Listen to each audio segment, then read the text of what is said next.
ఇంట్లో వాళ్ళకే మన ఇంట్లో వాళ్ళ మీదకి వస్తుందని అప్పుడు భయపడి అక్కడి నుంచి కొంత తగ్గడం జరిగింది. ఈ రకంగా రాజారెడ్డి ప్రస్థానం సాగితే ఇంకా రాజశేఖర రెడ్డి విషయానికి వచ్చేటప్పటికి ఒకటి లింగాల మండలం అని ఉంది. అక్కడ స్టార్టింగ్లో రామారావు గారి పీరియడ్లో ఉన్నప్పుడు మండలం ఎలక్షన్ జరిగినప్పుడు పెద్దగూడాల కృష్ణారెడ్డి అని ఆయన మర్డర్ చేశారు. ఎవరు ఆయన అంటే వాళ్ళన్న రామాంజుల రెడ్డి అప్పుడు మండలానికి కంటెస్ట్ చేశాడు. వాళ్ళుంటే ఎదుగుదల మాకు చాలా ఇబ్బంది అని చెప్పేసి అది నీట్గా ప్లాన్ చేసి ఒక ఇద్దరిని తాడిపత్రి సబ్స్టేషన్లో పెట్టి, అంటే ఎవరైతే అనుమానితులుగా ఈ మర్డర్ వెనక ఉంటారని దొన్లాగ ఎంగమోహన్ రెడ్డి అని ఇంకో ఆయన్ను తాడిపత్రి స్టేషన్లో పెట్టి ఇతని సెకండ్ షోకి పోయి వస్తా అంటే అటాక్ చేసి డిఎన్ రెడ్డి అంటే మాజీ ఎంపీ వాళ్ళ గేటు ముందరనే మర్డర్. అదే టయానికి నిన్న కేశవన్న చెప్పినట్లు హైదరాబాద్లో ఒక మిలిటరీ ఆఫీసర్తో ఈయన గొడవ పెట్టుకొని హైదరాబాద్లో ఇక్కడ కేసు పెట్టించుకొని, అంటే నేను ఆ ప్రాంతంలో లేను, నేను హైదరాబాద్లో ఉన్నానని ఒక ఎల్బీ కోసం రాజశేఖర రెడ్డి గారు స్వయంగా కుట్ర పన్ని చేసిన మర్డర్ అది. నెక్స్ట్ వచ్చేసి రఘురామరెడ్డి గారు సింగిల్ విండో ప్రెసిడెంట్, లింగాల మండలమే. ఆయనను పులివెందులకు దగ్గరలో ఆయనను కూడా మర్డర్ చేశారు. ఈ మర్డర్ కూడా ఏంటి, ఆ రఘురామరెడ్డి అని ఆయన ఆ మండలం ఎలక్షన్స్లో వాళ్ళు చెప్తే వినకుండా ఇండిపెండెంట్గా కంటెస్ట్ చేసినాడు కాబట్టి ఆయన మర్డర్. నిన్న కేశవన్న కూడా వాళ్ళు కొంచెం బంధువులు కూడా అవుతారు. మా పార్నపల్లిలో ఎంత దారుణమైన విషయం అంటే మొత్తం ఆ ఊరికి 400 నుంచి 500 మంది రాజారెడ్డి పోయి జనాన్ని వేసుకొని పోయి మొత్తం లైట్స్ అన్ని ట్రాన్స్ఫార్మర్లన్నీ ఆఫ్ చేసి కాంప్రెషర్లు డైనమిట్లు పెట్టి పేల్చి వాళ్ళ ఇంట్లో ఉండే మొత్తం, ఇప్పుడు మనుషులంటే వాళ్ళు ఎవరు లేరు, లేడీస్ని కూడా చాలా అసభ్యకరంగా ప్రవర్తించి అందరినీ బయటికి పంపించారు. వాళ్ళ మెడల్లో ఉండే గొలుసులు, పట్టు చీరలు అవన్నీ కూడా లూటీ చేసి ఇంట్లో ఉండే పశువులను ఇడ్చాలనే ఇంగిత జ్ఞానం కూడా లేకుండా డైనమిట్లు పెట్టి పేల్చితే వాళ్ళకు ఉండే పశు సంపద అంతా కూడా ఆ రోజు చనిపోయి, అది చూసేదానికి కానీ అంత హృదయ విదారకంగా, అంటే రాజారెడ్డి కానీ వీళ్ళతో పెట్టుకుంటే ఊరు మీదకి వచ్చి విచ్చలవిడిగా కరెంటు లైట్లు స్విచ్ ఆఫ్ చేసి ఇండ్లు కూడా డైనమిట్లు పెట్టి మేము పేలుస్తాము. అంతటి భయానకమైన వాతావరణాన్ని లింగాల మండలంలో సృష్టించి, ఇది చెప్పాల్సి వస్తుందంటే దానికి రాజకీయానికి సంబంధం ఉంది. ఇంతటి భయానకమైన వాతావరణాన్ని సృష్టించి లింగాల మండలం అంతా రిగ్గింగ్ చేసుకునేవాళ్ళు. ఎప్పుడైతే మన చంద్రబాబు నాయుడు గారు ముఖ్యమంత్రి అయిన తర్వాత 1996లో ఎంపీ ఎలక్షన్స్ వచ్చాయి. అక్కడ రాజమోహన్ రెడ్డి గారు కంటెస్ట్ చేశారు.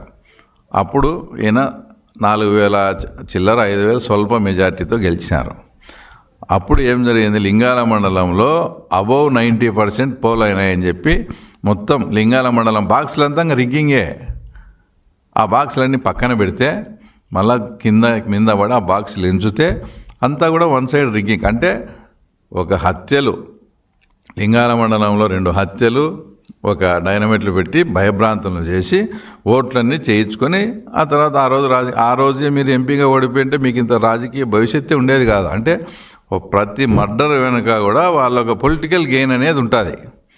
అసలు మీరు ఇంకా మామూలుగా ఆశ్చర్యపడతారు. గతంలో లింగాల మండలంలో ఎలక్షను రాత్రే బ్యాలెట్లన్నీ గుద్దేసుకొని పొద్దున ప్రజలు వచ్చేవారికి సంతకం పెట్టించుకొని పంపించేవాళ్ళు. అంటే పోలింగ్ అంతా రాత్రే పోలింగ్ ఆఫీసర్ని కంట్రోల్లో పెట్టుకొని ఆ ఊర్లోకి వస్తేనే రాత్రే బ్యాలెట్ పేపర్లు వస్తాయి. బ్యాలెట్ పేపర్లు రాత్రే అన్ని గుద్దేసుకొని పొద్దున్నే ఎవరైనా జనాలు వస్తే వాళ్ళతో వరకు సిగ్నేచర్ పెట్టుకొని పంపించేవాళ్ళు. అలాంటి ప్రజాస్వామ్య వ్యవస్థ వచ్చేసి పులివెందుల్లో ఉండేది. తర్వాత భారత్ బంద్ అని అప్పుడు మనం రామారావు గారి నాయకత్వంలో ఉన్నప్పుడు నేషనల్ ఫ్రంట్లో ఉన్నాం. భారత్ బంద్ జరిగితే విపరీతంగా పులివెందుల్లో జనాలు వచ్చి భారత్ బంద్ బాగా సక్సెస్ అయింది. ఆ రోజు ఏదైతే వాళ్ళకు కాలేజెస్ ఉన్నాయి, డిగ్రీ కాలేజ్ కానీ డిప్లొమా కాలేజ్ కానీ అప్పటికి వాళ్ళ కాలేజీలే, ఆ కాలేజీ లేకపోయి కూడా స్టూడెంట్స్ను లెక్చరర్స్ను ఈరోజు బంద్ అని చెప్పి పంపించారు. ఇంతవరకు వాళ్ళ కాలేజీలోకి ఎంటర్ అయిన చరిత్ర ఎప్పుడు లేదు. మా కాలేజీలోకి వచ్చి మా కాలేజీలే మూపించేంత ఇది ఉందా మీకు తెలుగుదేశం వాళ్ళకు? ఇది కాదు, కంట్రోల్ తప్పింది, మనకు భయం పోయింది, ఏదోటి భయం క్రియేట్ చేయాలని అప్పటికప్పుడు ఒకతను విలేకర్ నారాయణ అని ఏదన్నా మంచి స్టోరీలు తెలుగుదేశం పార్టీ తరపున రాసన్నాడు. విలేకర్ నారాయణ మర్డర్ పులివెందుల్లో. తర్వాత ఒక వారం గ్యాప్ ఇచ్చి నంద్యాలపల్లి శివరామరెడ్డి అని ఆయన మర్డర్. వాళ్ళకు రాజకీయాలు ఏం సంబంధం లేదు పెద్దగా, జస్ట్ సానుభూతి పరులు. ఆ 2 మర్డర్స్తో పులివెందుల టౌన్ అంతా సరెండర్. ఏ సంబంధం లేకుండా కొంచెం సానుభూతి పరులుగా ఉండే వాళ్ళనే మర్డర్ చేస్తే ఇంకా తెలుగుదేశం వైపు యాక్టివ్గా తిరిగే వాళ్ళ మా పరిస్థితి ఏందని ఆ 2 మర్డర్స్తో పులివెందుల టౌను ఆ తర్వాత ఆటోమేటిక్గా ఇచ్చేసి మర్డరు. తర్వాత మా మిత్రుడైనటువంటి దేవగుడి శంకర్రెడ్డి రాజలక్ష్మి వాళ్ళ దగ్గర విశ్వప్రసాద్ రెడ్డి అనే అతను మన కీలక మంచి అబ్బాయి, అప్పట్లో బాగా యాక్టివ్ ఉండేవాడు. అతన్ని కూడా మర్డర్ చేసి ఆ విశ్వప్రసాద్ రెడ్డిని కూడా ఇది చేసినాడు. తర్వాత ఇదంతా లింగాలలో జరిగింది. ఇంకా దారుణమైన విషయం ఏంటంటే తర్వాత తుండూరు మండలంలో ఇనగనూరు అనే ఒక ఫ్యాక్షన్ విలేజ్. దాంట్లో 2 గ్రూపులు కూడా, ఒక గ్రూప్ రాజశేఖర రెడ్డి దగ్గర పోతుంది, ఒక గ్రూప్ రాజారెడ్డి దగ్గర పోతుంది. లేదంటే ఒక గ్రూప్ రాజారెడ్డి దగ్గర పోతే ఒక గ్రూప్ వివేకానంద రెడ్డి అట్లా మేనేజ్ చేసేవాళ్ళు. వాళ్ళిద్దరినీ కాంప్రమైజ్ చేస్తాము, మీరు పులివెందులకు రండి అని చెప్పి వీళ్ళకు కొంచెం అనుకూలంగా ఉండే వాళ్ళకి హింట్ ఇచ్చి వాళ్ళను కూడా పిలిపిస్తామని ఇనగనూరు నుంచి పులివెందులకు వచ్చే దారిలో వీళ్ళకి ముందే ఇన్ఫర్మేషన్ ఇచ్చి వాళ్ళు అటాక్ చేస్తే 3 మర్డర్లు జరిగినాయి.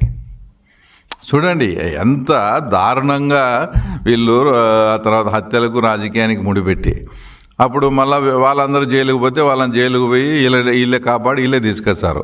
ఈ ఉండే వాళ్ళతో మళ్ళీ ఇటు సైడ్ మర్డర్ చేస్తారు. లాస్ట్కు 2 వర్గాలు కూడా విధి లేని పరిస్థితుల్లో వాళ్ళకి ఏమి చేత కాక సరెండర్ అయిపోయి ఇద్దరికి ఊర్లో ఏమో కొట్లాడుకుంటారు, వీళ్ళు పిలిచేమో ఆఫీస్ కాడికి 2 వర్గాలు ఉంటాయి ఆడ, మళ్ళీ ఊరికి పోతే మళ్ళీ కొట్లాడుకుంటారు. అట్లాంటి వాటిని కూడా ఒక నాయకత్వం వహిస్తూ ఇంకొరు నాయకత్వం వహిస్తూ 2 గ్రూపులను మెయింటైన్ చేసుకుంటూ అలాంటి 2 ఫ్యాక్షన్ విలేజ్లో 2 గ్రూపులు మెయింటైన్ చేసిన తర్వాత నీకు ఓటింగ్ వస్తే పొద్దున్నే ఓటింగ్ రానిచ్చేది లేదు, ఏం లేదు, రిగ్గింగ్ చేసుకునేది. ఆ రకంగా వీళ్ళు రాజకీయంగా స్టెప్ బై స్టెప్ వచ్చేసి ఎదుగుతూ వచ్చి ఉన్నారు. ఇదంతా రాజశేఖర రెడ్డి గారి స్టోరీ. ఇంకా మన జగన్మోహన్ రెడ్డి దగ్గరికి వచ్చేటప్పటికి వాళ్ళ ఆయన ముఖ్యమంత్రి అయినాడు. ఇంకా ఈయనకు అప్పుడప్పుడే ఇది ఉంది. గుట్ట మీద మా అందరికీ బాగా తెలిసిన వ్యక్తి ఎరికెల మహేష్, అంటే క్యాస్ట్ ఎస్టీ. ఆయన నగరగుట్ట మీద ఆ ప్రాంతంలో బాగా మంచి ప్రజాదరణ, ఆ ప్రాంతంలో అంత తెలుగుదేశం పార్టీ గట్టిగా ఉంది.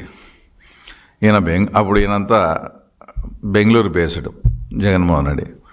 నేను బెంగళూరుకి పోయి వచ్చేటప్పటికి ఎరికెల మహేష్ కానీ చంపుతారా లేదా అని అల్టిమేటం ఇచ్చిపోతే ఇమ్మీడియట్గా ఒక వారానికి ఎరికెల మహేష్ను దేవిరెడ్డి శంకర్రెడ్డి ద్వారా అది చంపడం జరిగింది. దాని తర్వాత ముఖ్యంగా జగన్మోహన్ రెడ్డి, మీరు చూసే జగన్మోహన్ రెడ్డి, మాకు తెలిసిన జగన్మోహన్ రెడ్డి ఏంటనేది ఈ రాష్ట్ర ప్రజలకు ఒక చిన్న ఉదాహరణతో చెప్తా, అతని మనస్తత్వం ఏంటో.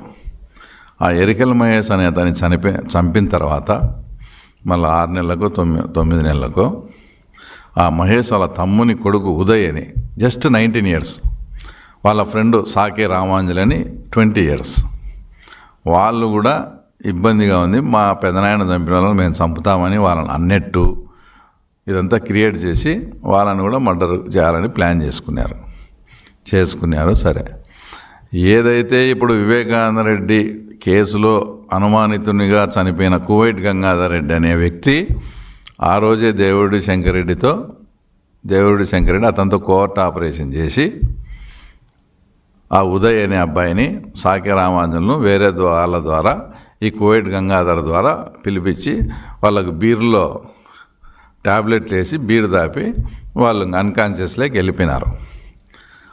ఆ టయానికి జగన్మోహన్ రెడ్డి వీళ్ళ నాలెడ్జ్ లేకుండా పులివెందులకు వచ్చాడు. జగన్మోహన్ రెడ్డి పులివెందుల్లో ఉండగానే ఇది చేస్తే మళ్ళీ జగన్మోహన్ రెడ్డి తో మళ్ళా చెప్పకుండా చేసినారంటారని వాళ్ళు ఇన్ఫర్మేషన్ని జగన్మోహన్ రెడ్డికి పాస్ చేసినారు. నువ్వు ఈ టైంలో ఎందుకు వచ్చావు, మేము ఇట్లా పని పెట్టుకుని వాళ్ళు అన్కాన్షియస్ అయిపోయినారు, మేము వాళ్ళిద్దరిని వేసేయాలా, నువ్వు ఎందుకు వచ్చావు అంటే ఏందిరా ఇట్లా చేసినారు, ఉండండి నేను పోయినంతవరకు చేయొద్దండి, నేను గ్రీన్ సిగ్నల్ ఇచ్చినాకనే చేయండి అని చెప్పి యాక్చువల్గా ఆ రోజు ఇడుపులపాయలో నైట్ హాల్ట్ ప్రోగ్రామ్ ఆ ప్రోగ్రాం కూడా క్యాన్సిల్ చేసుకొని హుటాహుటిన బెంగళూరుకి పోయి మళ్ళీ బెంగళూరులోనే ఇబ్బంది అని బెంగళూరు ఎయిర్పోర్ట్కి పోయి ఢిల్లీకి ఫ్లైట్ టికెట్ తీసుకొని నేను టేకాఫ్ అయిన తర్వాత మీరు చేయండి, మీ టయానికి నేను జర్నీలో ఉండాలా, నాకు ఎలిబి కావాలని చెప్పి ఈయన ఢిల్లీకి పోయి టేకాఫ్ అయ్యి అక్కడ వాళ్ళ పిఏకు సమాచారం వస్తానే సారు టేకాఫ్ అయినాడని. ఇక్కడ వీళ్ళు ఆ ఇద్దరు అబ్బాయిలను మనిషిని మర్డర్ చేయొచ్చు, ఇది కసి ఉంటేనో ఏదో జరుగుతుంటాయి. కానీ అతడు సినిమాలో చెప్తారు చూడు, ఆ మర్డర్ ఎంత వైలెంట్గా ఉండాలని. ఆ టైపులో ఇద్దరు పిల్లలను 2 గొంతులు కోసి సపరేట్గా మొండెం ఒకటి తల ఒక చోట మొండెం ఒక చోట పెట్టి, ఇంకా తెలుగుదేశం పార్టీ జోలికి వస్తే ఎవరి చావైనా ఇంత భయానకంగా ఉంటుంది అని చాటి చెప్పే విధంగా 2 గొంతులు కోసి ఒక బ్రిడ్జి కింద వేసినారు. మొండెం ఒక చోట తల ఒక చోట. ఇద్దరు అబ్బాయిలను 20 years. అప్పుడు జగన్మోహన్ రెడ్డికి చెప్పినప్పుడు, నువ్వు ఈరోజు శాంతిదూత మాదిరి, తర్వాత మదర్ తెరీసాకు అన్న మాదిరి మాట్లాడుతున్నావే, రే చిన్న పిల్లలు వాళ్ళ నాయనతో ఏదో పోయింది, ఎందుకు ఆ పిల్లలను అట్లా చేస్తున్నారు, వద్దు ఇంటికి పంపిండని చెప్పాలన్నా, నువ్వు ఇడపలపాయ నుంచి బెంగళూరుకి పోయి ఫ్లైట్కి పోయి వాళ్ళిద్దరినీ గొంతులు పోయమని చెప్తావా? అంటే ఇంత ఇది పులివెందుల్లో ప్రత్యక్షంగా వాళ్ళు ఇప్పుడు అక్కడ ఉన్న వాళ్ళు కూడా ఇక్కడ ఉన్న వాళ్ళు అక్కడ ఉన్నారు. అంత జరిగిన ఇంత ఘోరాతి ఘోరంగా వచ్చేసి జగన్ రెడ్డి ఆ ఇద్దరు పిల్లలను చంపిన ఘటనలో పరోక్షంగా అతనే. ఇంతటి ఘోరమైన ఇంకోటి ఇప్పుడు పరిటాల రవిది, మద్దెల సూరి గారికి తర్వాత మీకు స్నేహ సంబంధాలు లేవా? ఆయన జైల్లో ఉండి ప్లాన్ చేసి పరిటాల రవి లాంటి వ్యక్తిని జైల్లో ఉండి ట్రాప్ చేసి మర్డర్ చేస్తాడా? ఫస్ట్ బళ్ళారులో ఆర్కే అతని మర్డర్ చేశారు. తర్వాత అనంతపూర్లో తగరకుంట ప్రభాకర్ రెడ్డి అని రవి అనుచరులను మర్డర్ చేశారు. 3వసారి పరిటాల. అంటే మీకు ఇంటెలిజెన్స్ వ్యవస్థ లేదా? ఆ మర్డరు ఈ మర్డరు తర్వాత ఇదేది మీకు తెలియదా? దగ్గరుండి మీరే చేపించి నువ్వు పార్టీలోకి వస్తావా, ఆయన నిజాయితీ పరుడే, నేను తెలుగుదేశం పార్టీ విడిచిపెట్టి రానన్నాడు పరిటాల రవి గారు. రాకుంటే మర్డర్ చేస్తాం. ఆ రకంగా మీరు లేకపోతే జైల్లో ఉండేదంట, ఆయన జైల్లోంచి నడిపేది, జైల్లోంచి ప్లాన్ చేసి మర్డర్. బయట మొత్తం సహకారం అంతా జగన్మోహన్ రెడ్డిది. పరిటాల రవి దాంట్లో జగన్మోహన్ రెడ్డి లేకుంటే పరిటాల రవి హత్య జరిగే సమస్య లేదు. అంతగా నువ్వు సపోర్ట్ చేసి ఆ రకంగా చేసినావు. ఈ పిల్లలను చూసి ఇట్లా చేసి, అంటే నాకేంది తెలియదు, మా వాళ్ళు అప్పుడు ఏదైనా గతంలో చేసిండొచ్చు,